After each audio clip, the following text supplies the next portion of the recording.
What's going on? Thank y'all for tuning in. This is CaineCEO. Welcome to the platform. Now, today we want to do a reaction to the disturbing rise of Sexy Red. It's a documentary by Trap Lord Ross. Hey, Trap Lord, you should do it like you should do a video, bro, on Fat Tone.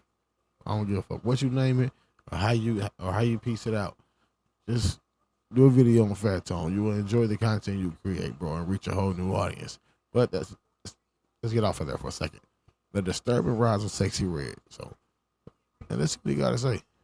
If you like my work and you want to see the crazy projects that I'm about to announce next, make sure that you follow me on Instagram at TrapLawRoss. Now get ready for the video. On the 15th of March 2024, Sexy Red released her latest single, Get It Sexy. This came with a raucous music video featuring the biggest streamer in the world, Aiden Ross, recreating the classic scene from American Pie, as well as a scene where Sexy Red was on a date with Drake and rejected him. She knocked back the most successful rapper that's ever lived. Now that's a baller music video. This track was a guaranteed success, and as of just 12 days since the release of the video, as I'm writing this story, it's racked up over 4 million views. Now Sexy Red has become rapidly the most buzzing female rapper in the music industry, but behind the music is a dark secret, a shady formula encoded into her persona that aims to provoke and piss off anybody who comes across her music. From the release of her breakout single Pound Town, describing the vivid detail of her nether regions, to her blood gang affiliations, or even her posting her own sex tape to her official Instagram page. In the age of social media today, the rewards seem to go to the people willing to act the most outrageous and offensive, and in many ways... And you know what? That's the most accurate assessment. We live in a time of instant gratification, no accountability. This is the golden era right now, where AI and social media influence and branding, they're in the nebula, in the incubator, learning themselves. And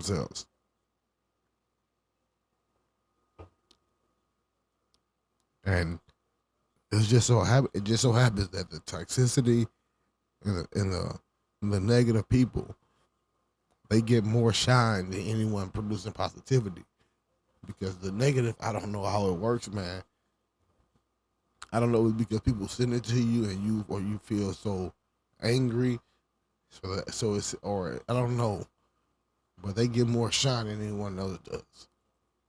Sexy Red is the archetype of dialing up your ratchetness to cause maximum offense and making maximum money. But is this really just her being herself, or has her whole persona been a carefully crafted lie with the aim of upsetting as many people as possible, making her and her handlers as rich as possible in the process? Well, today we're going to answer that question once and for all. This is the disturbing rise of Sexy Red.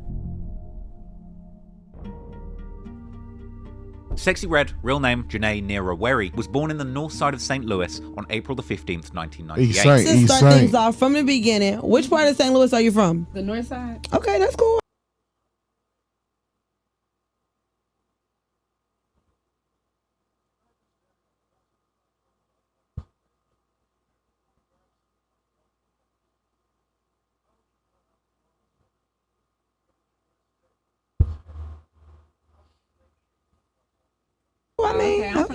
Clearly proud of her city, Sexy now has the St. Louis Cardinals STL badge tattooed onto her actual face. Now, this is a city with somewhat of a history within hip-hop, admittedly amongst some of the more forgotten and memeable rappers such as Nelly or Chingy. But the city did arguably produce one of the best drum makers in hip-hop right now, Metro Boomin. In an interview with Say Cheese TV, Sexy Red actually gave an insight into her early life in St. Louis. Violence and... Yeah. It just, life was miserable. Like, I was living with my baby daddy mama. Like, I just, when you just ain't where you want to be at in life, and you just... Sexy explains that she struggled in the past having a child when she was young, and that she had to share a home with the mother of her children's father. She would explain that St. Louis is a volatile place, and that there's not many opportunities to make it out. However, I ain't gonna lie to you, real life shit. I'm from East St. Louis, right across that bridge. I done time in the workhouse multiple occasions. F-Dorm veteran, multiple occasions. You know what I'm saying? I've been to the jerk. I've been all through St. Louis, but I'm not going to say it like that. I've been out in Berkeley, ran around there for a little bit. You know what I'm saying? I caught my case at the JVLs. You know what I'm saying? And I've been through the Cochranes. St. Louis is the fucking big wheelbarrow of dynamite. you know, don't know when that bitch gonna like, bro. I mean, it's wild. But before she blew up in music, Sexy had actually managed to make her own lucrative past, escaping the cycle of poverty. She actually became a prominent hairstylist in St. Louis, making a big name for herself in the city. Sexy actually claims that at one point she was doing everybody's hair, all the way to the point where she was making around $4,000 a month. Even to the point where she would actually have people in the same house who were ops, setting aside their beef moments. Hey, that's 5-5. You know what I'm saying? That's 5-5.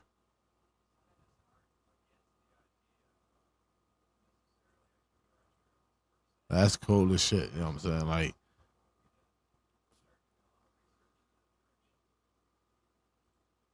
it's always some transition, though. The opportunity to get their hair done by the GOAT. I used to do her. I used to do other, like, I could find ways to make money. But my main thing was her, for sure. Is this like through word of mouth? Is it? No, like, everybody know I was the hood hottest hairstylist. Like, I did everybody hair. Everybody named mama her, literally.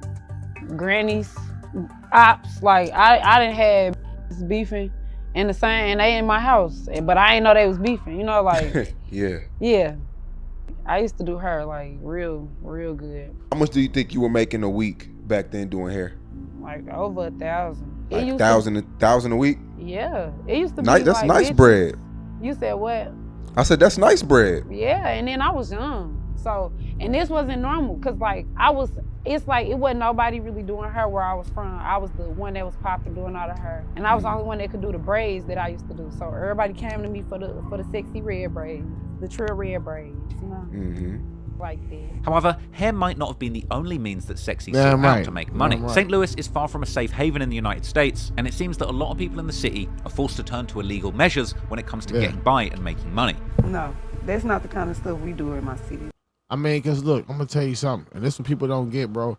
Like, a lot of individuals see from on the outside, whether it be youth, whether it be people from overseas, whatever it is, or people who are from the suburbs who just don't understand. The reality is this: these cities, like St. Louis, East St. Louis, Philadelphia, the urban part of Kansas City, urban parts of LA, every part where you see where it's a dominant black or minority presence, those areas are there because of redlining and Jim Crow laws and segregation laws that kept the banking and school districts and businesses away from the black community. They didn't get the same things we didn't get the same things that, you know, everybody else got back then. Well, they didn't, because I do. But back then we didn't have the same policies and the same structures. So as time went on and they started meshing and blending together, you can clearly see how it affects individuals, because in those urban cities, what you call the hood and the quote unquote ghetto, motherfuckers who don't know the definition of ghetto. You know what I'm saying? So they use that a lot. But the hood, it's not because motherfuckers are dumb by choice. Most of the individuals who grow up in those areas don't have an option. There is no jobs in those environments to fund the education systems, because the education system is a socialist program, just like the police and the paramedics and the fire department. General education is a socialist program, and a socialist program that teaches people that, hey, if you have thriving businesses in that community, those businesses pay taxes back to the city. The city use that money in return to the school district and different places through via taxes and budgets to give people what they need to survive and keep the city managed, you know what I'm saying, and maintenance. Now, if you don't have anything to back up the city funding at all, if it's bare minimum, you have nothing for the people. So, and then you put in liquor store, low education, no education, liquor store. You're giving nobody any options. Like, there are no real fucking options. That's why people were going to Dallas and Atlanta and everywhere else, because You don't give people options. Excuse me. It be stuff, gun charges, drug charges, fleeing the Hell police. yeah, free cases and everything. Stealing cars like that. That's the kind of problems we got where we from. As of 2017, the city actually has the highest murder rate in the country. Yep. And as her name, or even her hair would actually give away, Sexy Red indeed has close ties with the Blood Gang in St. Louis, particularly on the north side of the city. In these younger pictures of Sexy Red, she can be seen throwing up the Blood B and sporting her notorious all-red hairstyle, clearly banging blood. And she was seemingly tapped in with the Blood Gang since childhood. More specifically, a subset of the Bloods called the 45 Retta Bloods from the Penrose area. On the St. Louis gang Penrose map, we can actually motherfuckers see be that their on territory fire. is located to the north of the city center and is surrounded by various different gangs. When I was in the jerk, bro, I'm telling you, bro, that motherfucker was booming. Like, it was a few motherfuckers from Penrose, but it was more or less it was just a wide variety through the St. Louis area, north, south. It had a few motherfuckers from out west, from the west. You know what I'm saying? But the west side of St. Louis, to me, from what I've seen, that's like the fucking Beverly Hills type shit. You know what I'm saying? So you don't really see too many motherfuckers from the west. Shout out to Ira. And if you ever see this motherfucker, Ira, shout out to you, bro. Also known to go by the name 4500 Margaretta or the Retta Mob. Now, not that much is known about this gang, but there are traces of their heritage scattered all around the internet, such as this YouTube video paying homage to the set and showing numerous members of this gang throwing up their signs. My backyard, I go through the alleyway, there's Margaretta. How the fuck do you run out of weed? On me. Margaretta 4500. Now, Sexy's early life in St. Louis unfortunately saw her becoming a victim to the treacherous streets, as she would publicly mention being involved in shootouts with her own baby's father, with these sort of bangouts apparently even occurring on the very same day that couple were going to the hospital to find out the gender of their child. Thank God that, you were pregnant. Anything could have happened. Mm-hmm. It was crazy. Did he start shooting back? Yeah, it was a shootout. It was a whole shootout. That's the reason he alive. Sexy has even mentioned how she's accustomed to this kind of lifestyle, stating outright that she only really wants to date street guys. Now, it seems like over the years growing up in this... And I'm going to tell you something. Motherfuckers don't want to admit it, but as long as you have women like this that exist, you're going to have motherfuckers in them turfs. They're going to be all on the turf, bro. The blacktop going to stay lit. The reason why, because men do this shit for the money for the bitches. That's it. The only reason why motherfuckers out here doing this shit is so they can stunt on motherfuckers and get the bitches. And if the bitches and if the females are allowing and only wanting this type of person, that type of person exists. If the interest ain't there, it don't exist. Rough environment led to street activity being completely normalized in Sexy Red's life, and she would ultimately find herself being excited by shootouts, police chases, and violence. But that's the excitement, that's the excitement. And that's what street dudes bring. Hi, we're Visible, the wireless company. But it's a fact. If females don't allow it to happen, then it wouldn't happen. Like high speeds, running in front of police. Yo. Shootout, shooting with like that. And because of her talent in the salon, she was already hood famous in the city, with an unbeatable confidence that meant Sexy Red was not scared to experiment and try new things to get by. And in 2018, she would make the biggest decision of her life to pick up a microphone and try her hand at rapping.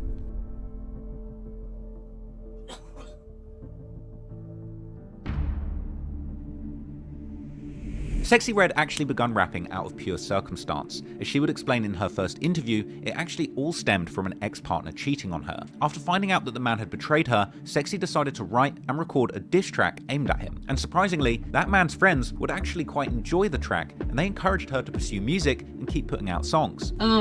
I had a friend, we were talking. Mm-hmm. He made me mad, so I wrote a diss song about him, and I was it a boo or bang yeah, or something? it was my boo. Okay. It was my boo-boo. I made a diss song about him, and I showed it to all his friends, and he was mad, but they was like, she's straight hard, for real, like, he's straight hard. So I was like, for real? Following the success of this diss, Sexy Red would find... That's petty. Deeper Hey, confidence in her new that's craft. probably the Then most she St. Louis shit decided I've to ever make heard in an my life. official track. This time, it was a remix to FBG Duck's classic street anthem, Slide. Sexy Red was clearly influenced by Chicago drill, likely due to the similar havoc that was ongoing in the streets of St. Louis and the activities of her own gang. Now, the lyrics of her version of the song would include Sexy rapping about finessing men for their money, rapping things like, first I do that sweet talk, and then we milk him for them bands, as well as claiming that she has plenty of smoke, or how she would roll her ops up in a backwood. In the second verse, Sexy would actually show early signs of her future self, describing her dealings with men and stealing other people's partners in vulgar detail. And despite the audio and production quality being fairly low, it was clear from the content that Sexy Red had the charisma to warrant a successful career if she chose to stick it out at music. And while her flow and lyrics were certainly juvenile, the song itself gained enough traction to make a serious name for herself within St. Louis. Perhaps it wasn't the most sonically pleasing, but the track showed Sexy Red's ability to unapologetically be herself. Now, the track itself eventually even got the attention from the original slider FBG Duck himself, and Duck would actually even be there on the day of the video shoot. In a now resurfaced interview,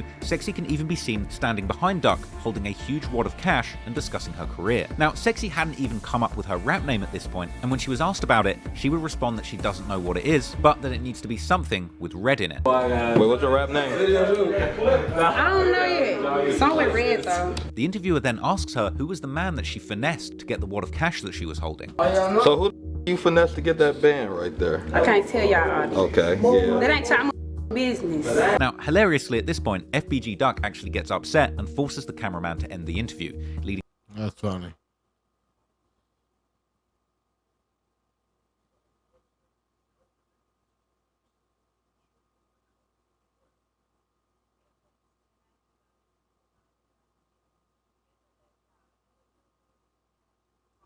many commenters to believe that this money was in fact his, sparking speculation he may well have got up in them guts. Who was the you finesse to get that? Tonight, yeah. Okay.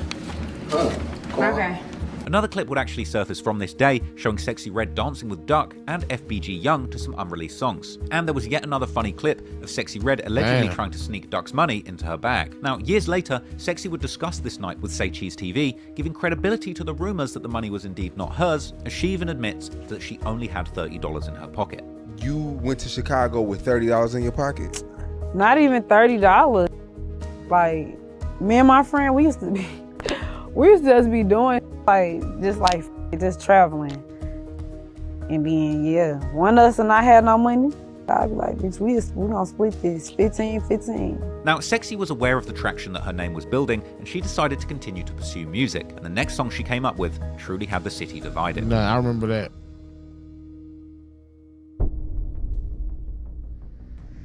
On the 1st of And July this white boy 2018, that Sexy she Red was released the riding video around for her with. official single, 1,000 Jugs. Just like Slide, this was another remix or reworking of a classic song. This time, the sample features the instrumental to Vanessa Carlton's hit 1,000 Miles, the single that was made viral by the classic Terry Crews dancing scene in the movie White Chicks. Now, Sexy Red would claim that she saw a remix of the song online and decided to give her own go at rapping on the beat. So how did 1,000 Jugs come about? Well, I was on the internet and I seen a dude had did it and he was saying boom boom. So I'm like, ooh, I can remix this. But I was just playing when I did it. And it was this single that actually took Sexy to another level in St. Louis, but maybe not for the reasons she had hoped. In the interview, Sexy explains that most of the people around her clowned her for this song and told her not to put it out as it would make her a joke in the city. And then I recorded it and everybody was laughing at me. In the studio, when I recorded, I'm like, shoes, what's funny? Yeah, I'm dead.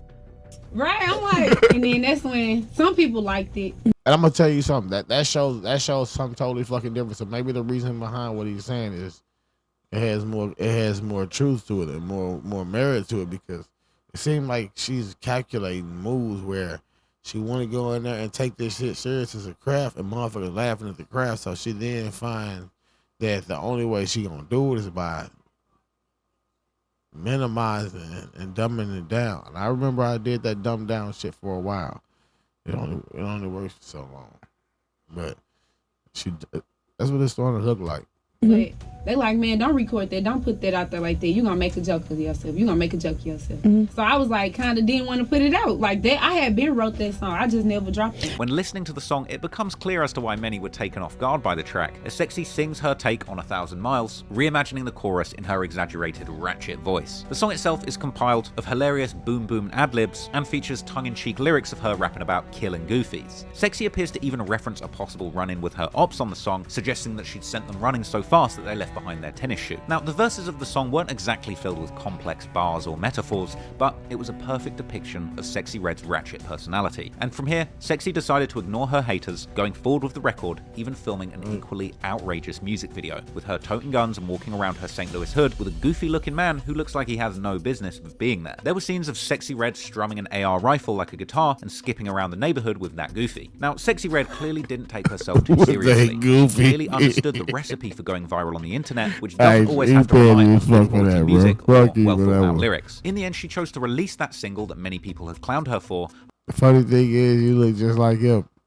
They goofy. Too seriously, and she clearly understood the recipe for going viral on the internet, which doesn't always have to rely on good quality music or well thought out lyrics. In the end, she chose to release that single that many people had clowned her for, ultimately doubling down on the theme with an equally outrageous music video. But it turned out she had actually made the right choice, as the video amounted to hundreds of thousands of views, making her a household name in the streets of St. Louis. That single would land her first radio interview on Hot 104.1 FM, where in a wholesome display she was actually joined by her own mother. Sexy had already been making legitimate moves to further her career in the city, even performing Slide to a big crowd in St. Louis just days after 1,000 Jugs was released. Sexy by this point clearly realized there was a formula to getting views. She about to switch up. She had the image, the lyrics, and the gangster affiliations that she would need to blow up in rap music quick time. And the more outrageous her songs and videos and lyrics were, the more fame and success she would see, whether people hated her or not. It may be possible that 1,000 Jugs was so influential that it might have even been the inspiration for Young and Ace to choose that very same beat in 2021, when him and other ATK members chose to record the classic diss track Who I Smoke, which I covered extensively in my video about the war in Jacksonville. But anyway, in her interview, Sexy Red would actually give an insight into how she felt becoming a meme off the back of these records. About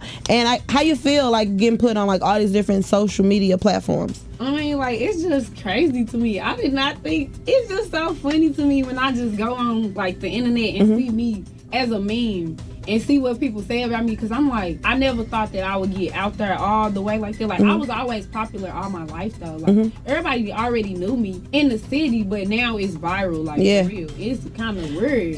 You was on your Insta story the other day and you was walking and dude was like, hey, I know you. A couple dudes stopped you. How that feel now? Everybody stop me everywhere I go now. Yeah. Everywhere I go. It don't matter where I go. I go to the nail shop. I go to the beauty supply, the supermarket. They gonna be like, you Sexy Red. You just, hey, was you that girl on that video with that white boy with that ponytail with that, like, they always say stuff. And she would go on to explain that she saw social media as a blessing. So I always ask people this question, do you feel like social media is a curse or a blessing? It's a blessing. Yeah. Because back in the day, it was harder for people to get noticed without social media. But now that you got social media, it's so much faster for people to get seen. Yeah. And go viral and stuff like this. Like, that's a blessing. Now, having just released 2 songs, Sexy Red at this point was getting very clued up on how to manipulate the audience for views and exposure. And Sexy Red would aim to keep this momentum going, releasing the drug anthem Free Smoke in the same month as 1,000 Jugs. And in the next year, on the 1st of January 2020, Sexy would follow that up with another street anthem called Northside. On this song, she chose to lean heavily into her blood gang affiliations, choosing a strategy not dissimilar to what Fake Blood 6ix9ine had done to go viral just a few years before this. In the video, Sexy was seen sporting a red bandana, patterned shorts, and a red rag tied to her hand whilst throwing up. Not dissimilar to what she chose to lean heavily into her blood gang affiliations, choosing a strategy not dissimilar to what Fake Blood 6ix9ine had done to go viral just a few years before this. In the video, Sexy was seen sporting a red bandana, patterned shorts, and a red rag tied to her hand whilst throwing up numerous blood gang signs. And the lyrics themselves would pay homage to her Northside roots, even dissing other neighborhoods in St. Louis, such as the West and South Side. And she would even claim in the song that she is personally down to go on drills. But sadly, unlike 6ix9ine's blood antics, this song didn't actually get the attention that Sexy was looking for. And ultimately, she chose to take a brief hiatus, returning to her roots at the salon. So rap wasn't working out, you know, the last few years. I mean, it was working. My music was still going up. You definitely were. I mean, no disrespect. Shopify point of sale. That's petty. Hey, Trap Lord, you petty for that shit, bro. You are petty as fuck. But I'm here for it. The thing, like, you were household name in your city. You were doing your thing, moving around. You had shows. And you had fans, Yeah. but I'm talking about like you couldn't get the things that you really wanted off rap. So I don't want to disrespect your early career, but what were you doing to make money while you were trying to, you know, build that nationwide buzz?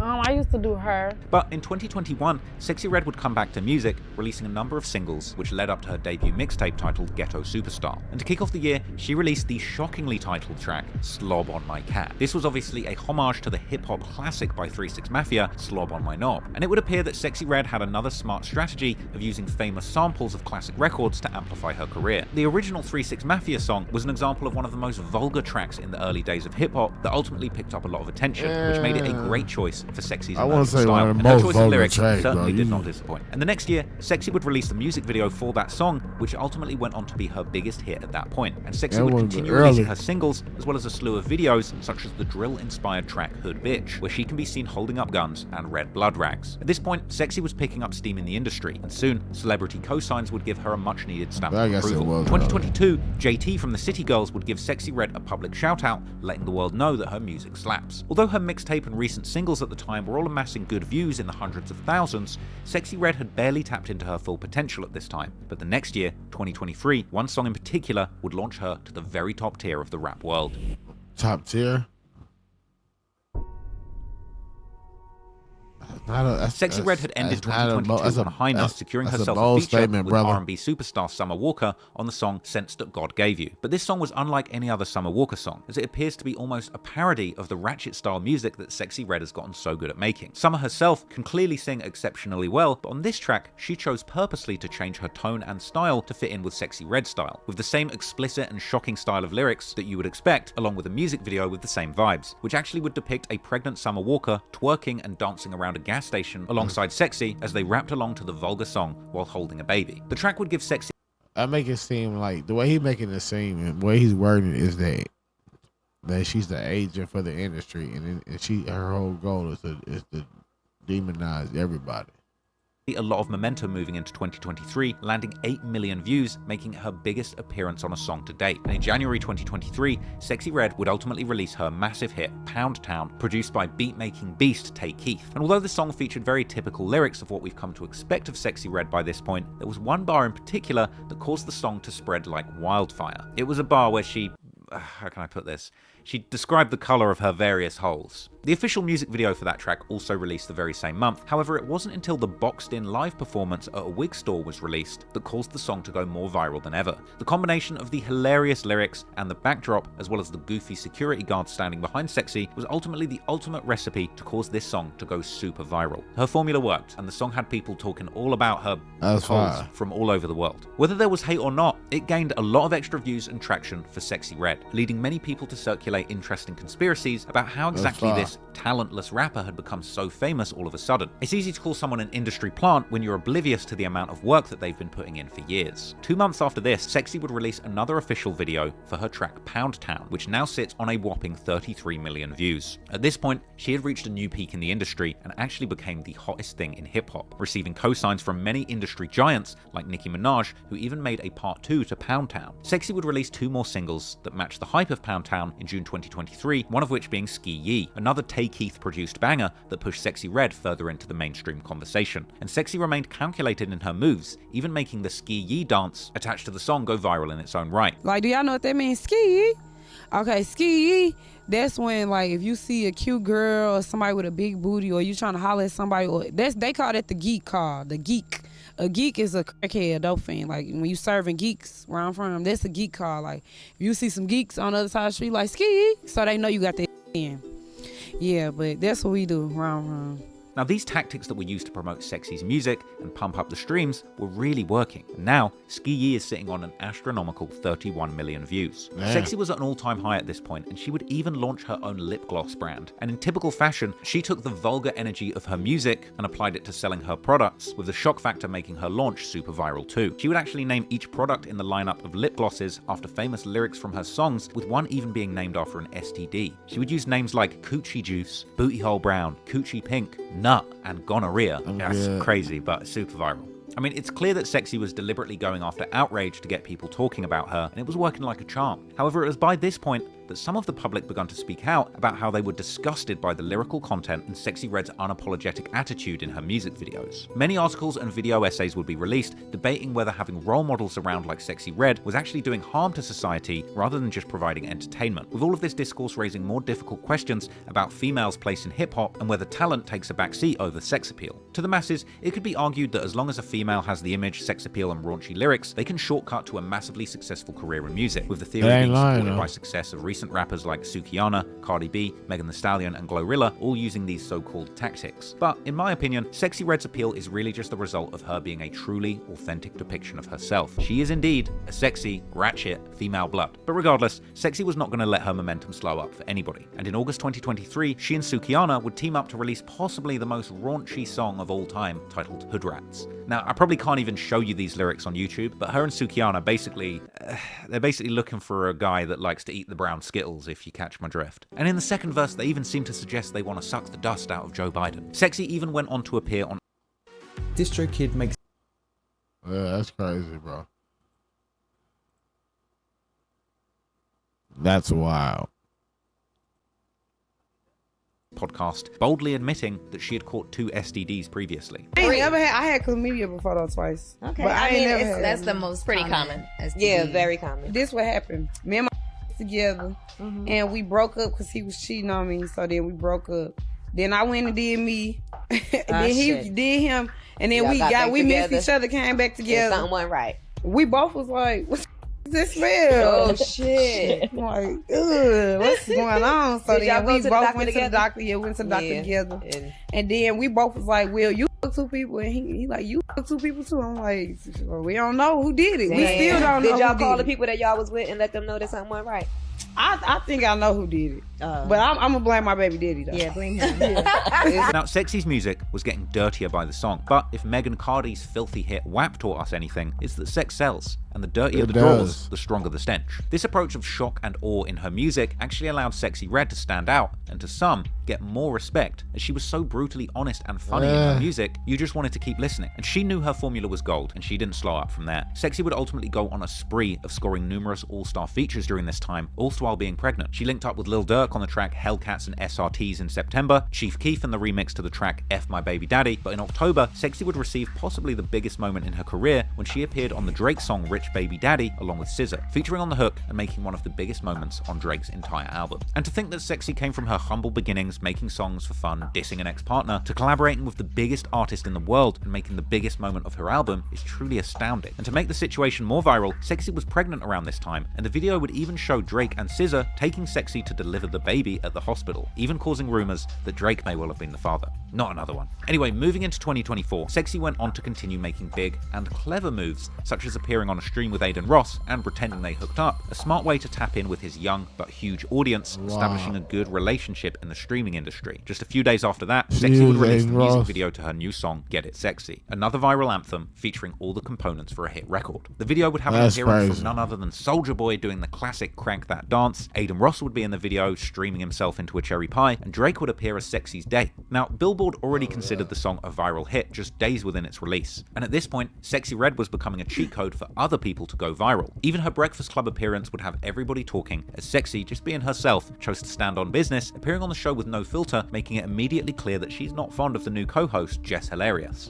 Well, when you came in here, I spoke to you, and the first thing you said was, "No, you can at least look at me." She don't even want to look at you. For real. You ain't got to mess with me, but you can look at me. She walked in and said, "Hey, Charlamagne, hey, DJ Envy," just said hello. She was like, "You be sneak dissing." Yo, I was going to say my damn self. I'm right here. I missed that. You missed it? Oh, I see it. Yeah, no, I spoke to her, and she said, "I don't mess with you, Jess." And I said, "Why?" She said, "Because you be sneak dissing." I said, "All right, tell me what's wrong. Tell me about it. What's up?" I don't mess with you.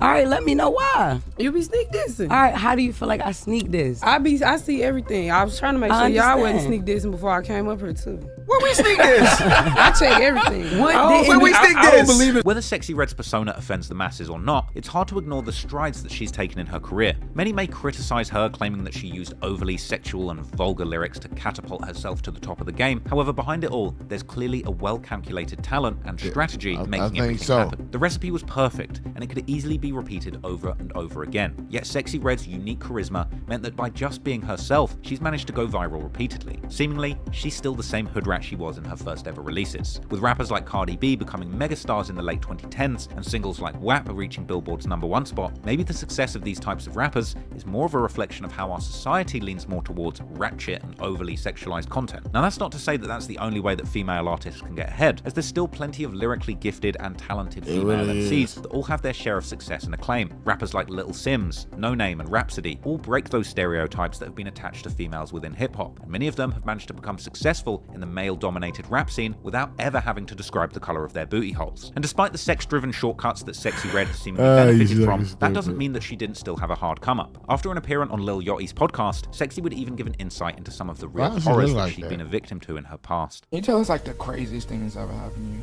to you? Crazy. It's gonna stay between us. I got with her. That's the craziest thing that ever happened to me. Maybe something a little bit. Okay, maybe something. Let's go. Okay. Crazy that ever happened to me. It's gonna stay between us. Things ever happened to you? Crazy. It's gonna stay between us. I got with her. That's the craziest thing. It's gonna stay between us. I got with her. Oh shit. That's the craziest thing that ever happened to me. Maybe something a little bit. Okay, maybe something. Let's go. Okay, I mean, I don't know. Like maybe something. Shootout. Yeah, there we go. Shootouts. There we go. High speed. Yeah, that's more what we were thinking. Yeah. That was crazy. Wait. We just want to say we are sorry. Yeah, that is. Yeah, wait, that's definitely. That is unfortunate. It's not something we should speak on. Yeah. Okay. But the shootouts and stuff. Wow. You know, you have done a lot of things. Yeah, I have. That's crazy. You're a big rapper. It isn't as if she was just given a career without any hardships in life. And whether or not the public hate Sexy Red or believe her success is all just a clever marketing tactic, manipulating the streams and using sex to bait engagement, ultimately she's just being herself, and it's paid off handsomely. I'm grown. Why do I gotta hide what I want to do? I'm grown, you know what I'm saying? Like, I don't get it. When people say I'm acting a certain way or I'm being myself, like, what? All I know is to be me, you know? So I don't know how to be no other way. They be saying what you saying, but I'm saying I'm being a hoe because I'm being myself. So from being practically unknown at the start of 2023 to being at the top of the industry in 2024, clearly Sexy Red is a legend in the making and will definitely be here to stay. Let me know in the comments what you think of Sexy Red. And if you like this type of kind of throwback rap biography style of video like I used to do back in the day, let me know down in the comments, run up those views, and I might make more videos like this. Anyway, until next time, it's been your boy Trap Lord Ross. I'm out. Peace.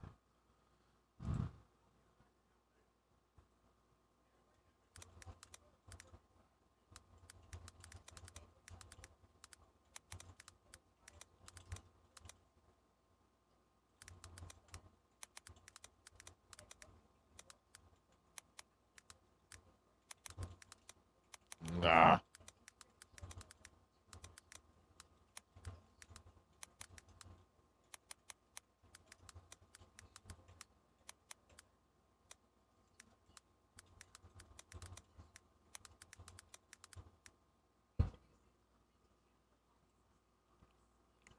Hey man, I'm out of here. Appreciate y'all for tuning in. It's CaineCEO. Hopefully we get Trap Lord Ross to do a video to this.